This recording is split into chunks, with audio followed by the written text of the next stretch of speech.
What's this game supposed to be? There's no title on the title screen. There have been roughly a dozen games on the Famicom so far that we'd call pure RPGs. Most of them released in the past 2 months. The thing is, they've all been chasing Dragon Quest. Dragon Quest II was the monster hit that everyone wanted to copy, and here comes Final Fantasy, streamlining all of it, doing Dragon Quest but better. Square was making an enormous gamble with Final Fantasy as well. The original release date for Dragon Quest III, the most hyped game ever as of 1987, was to be in mid-December. Now Final Fantasy's good, but going head-to-head against Dragon Quest III, it would have been crushed. Fortunately for Square, Enix had to delay their game, and they got one of the big 3 hits of the 1987 holiday season. Final Fantasy sold over 500,000 copies on the Famicom. Keep that number in mind when we reach Dragon Quest III in a couple of weeks. Final Fantasy was a big improvement over Dragon Quest II in a lot of ways. Top of that list is the interface. Only one button to interact, and all of the rarely used functions were placed on a submenu that you access by pressing Start. You also have your team of adventurers right from the start, rather than having to collect them. And that's something where Final Fantasy shows its tabletop RPG roots. There's 6 different classes that you can choose from, but only 4 party slots. You're free to build your party however you like though. For this video I went with the convenient option of a fighter, monk, white mage, and black mage. A good, balanced all-arounder. Though monks in Final Fantasy do better unarmed, and it slipped my mind to unequip his nunchucks after a few levels. But there's nothing stopping you from building a wildly unbalanced party. And technically, it is possible to beat the game if you go that way. People have beaten the game using 4 white mages, a group with effectively no offensive abilities. With your party built, you go meet the king, and he tells you that his daughter's been kidnapped. So it's a classic rescue the princess story. With that, you get equipped, and then go grind. And you're going to be killing a lot of goblins to start out with. Leveling is a little bit slow in Final Fantasy, but it seems to come with a pretty big increase in power and survivability. Once you go up a level or 2, you can go explore a dungeon, though the random enemies here can kill your guys in one hit. On the other hand, if you just march forward, you'll meet the boss. And that first boss is actually pretty easy.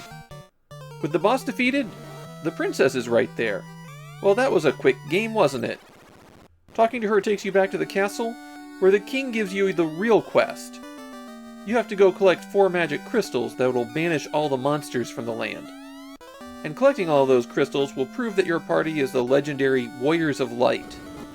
The king's also built a bridge to the next continent, and when you cross that, we finally get the title screen. That kind of prologue is common in movies and television, even in the mid-1980s.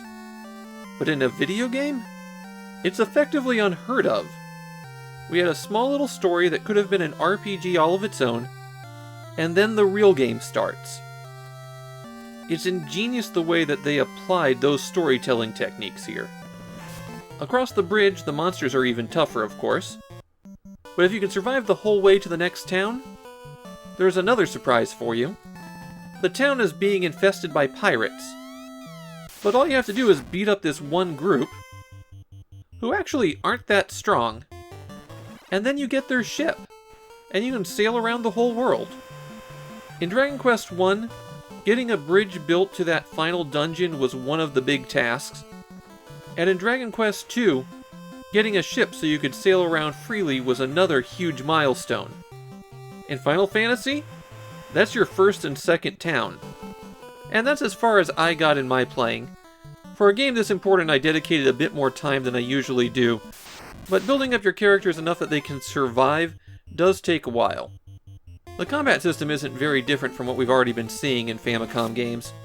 You can select to fight, use magic, use an item, or run. Each character gets their own action, and they can all target creatures individually. If a monster dies, they don't retarget though, so it doesn't help to have everybody pile onto one target. The magic system in Final Fantasy is much more along the lines of D&D than Dragon Quest. Spells have levels, and your spellcasters can cast a certain number of each level of spell. That quantity goes up very slowly. Even at level 5, your white mage will only be able to cast heal 3 times. Pressing start brings up a status menu where you can use items, cast spells on your party, change your equipment, and get a more detailed status. Pressing select while you're walking around the world brings up this screen where you can change your party's order. That affects how likely a monster is to target them. Final Fantasy's soundtrack is among my favorite for Famicom games. If after watching this video you don't have the Crystal theme, or the prologue stuck in your head, then you probably weren't a nerd in the 1980s. There's a reason that a lot of the music in this game has endured, reworked and reused going forward in the series. The biggest problem with Final Fantasy is that it's buggy as hell. You can really tell that the game was pushed out the door when you start looking into these. There's spells that just don't do anything, stat bugs that make physical attacks far more powerful than they should be, and another stat bug that makes the red mage a more effective spellcaster than they're supposed to be. Under the hood, Final Fantasy is badly broken. Some of these bugs do get corrected, though.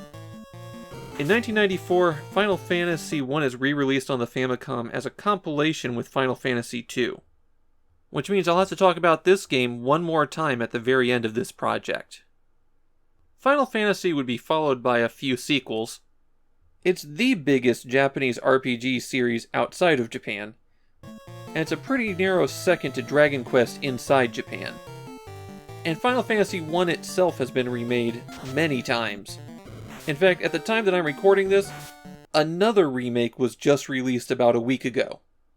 Despite the problems, Final Fantasy is one of the big games on the Famicom. And it's one of the most playable RPGs of the era. I'm glad it has a battery save, because I'm going to want to pick up that game where I left off.